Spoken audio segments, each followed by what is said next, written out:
On this episode, I spoke with Jack McCautry on the best approaches to using social media in schools.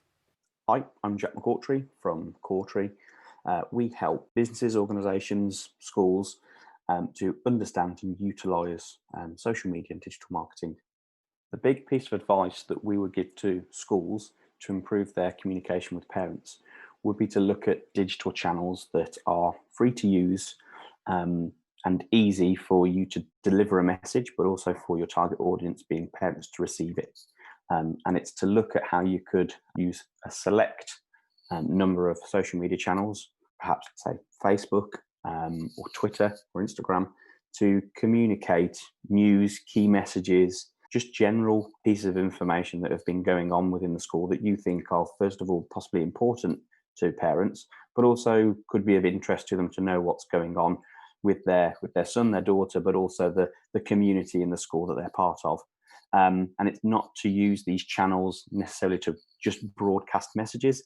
There are a number of tools within social media channels now where you can create your own niche audiences into, let's say, secure environments where you can communicate with a whole audience or possibly even segments of your audience.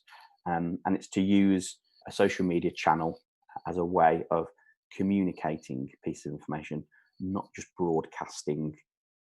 One specific example that we have seen is where a school has taken quite a large party on a ski trip.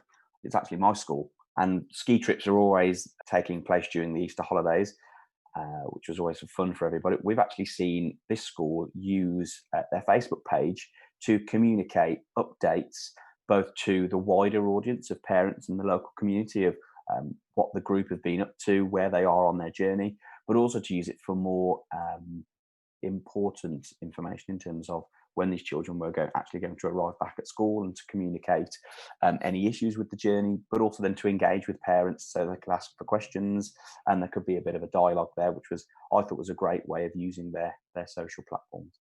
Looking at Facebook, you can set up private groups, so you can control who is in the group, and you can have that set so that it is private, so nobody on the outside will be able to view any information or any content. This could be used for maybe particular year groups within a school, or maybe particular classes, so that parents can go into a part of Facebook where they would only be with a small audience, and possibly having a direct dialogue with a teacher, or maybe even a subject head, that they can have more private, possibly more detailed conversations without the fear of having their content and their information seen by the wider public. It also will give parents the confidence to use these tools to have a more regular dialogue with teachers, as opposed to waiting to maybe arrange an appointment or for a parents' evening. This is an easy way to share information, have conversations. It is important for schools to be aware of the downsides of social media channels.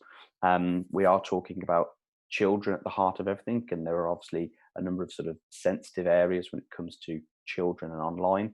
It is important that schools are controlling who is able to share posts, so that there is an element of control to ensure that information, photographs, and links are all secure, and they're the right type of information to be sharing, as opposed to having a number of members of staff having access to a social media account, and that then increases the risk of sharing information that's a little bit out of line.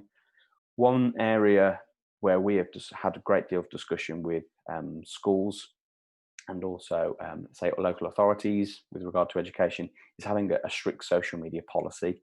And this is both internally of what you can and can't share, how you share it, how you deal with comments, and this also then filters down to how you possibly would engage with parents. So when there are comments and conversations coming back into a social media channel, it is important that you are aware of the risks, how to avoid them, but also how to mitigate or to handle something that poses a risk.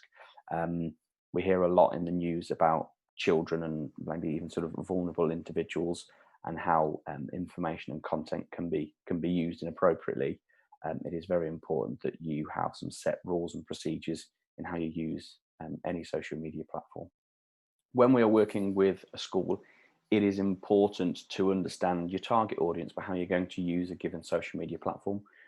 We help them to plan their content, to cover all the key topics, maybe put in some key metrics and to understand to monitor engagement and feedback, but also to help them to plan their time and also to include other members of staff in planning, preparing, and sharing posts. We help schools to understand the purpose of their social media platform. Unlike a business, they're not looking to sell or market their services. This is purely around communication.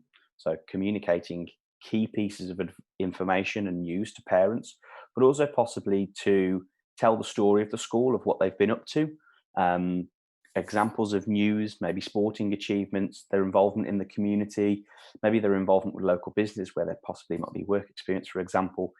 We would work with staff or team members that would be responsible for the social media to maybe understand and spot what is worthwhile sharing on social media, and also how they communicate with their teams so that they can help them gather this information. We do this through helping one-to-one with members of staff within a school that are responsible for sharing content. We also help schools with staff training, both from a security and a policy side, but also possibly how we can help them all plan content. So to help them to look within their own subjects or within their own areas of a school and what that means for the bigger picture for the school as a whole when they're using social media. How can they contribute? What should they be gathering? And how can they all pull together to tell the story of the school and maximize all social media platforms that they're using? You can find out more about what we do and how we can help schools, organizations, and businesses to use social media and digital marketing on our website, which is coretree.co.uk. Thanks for listening. If you need to find a trusted supplier for your school, call 01905 780 059 or visit worcestershireeducationnetwork.co.uk.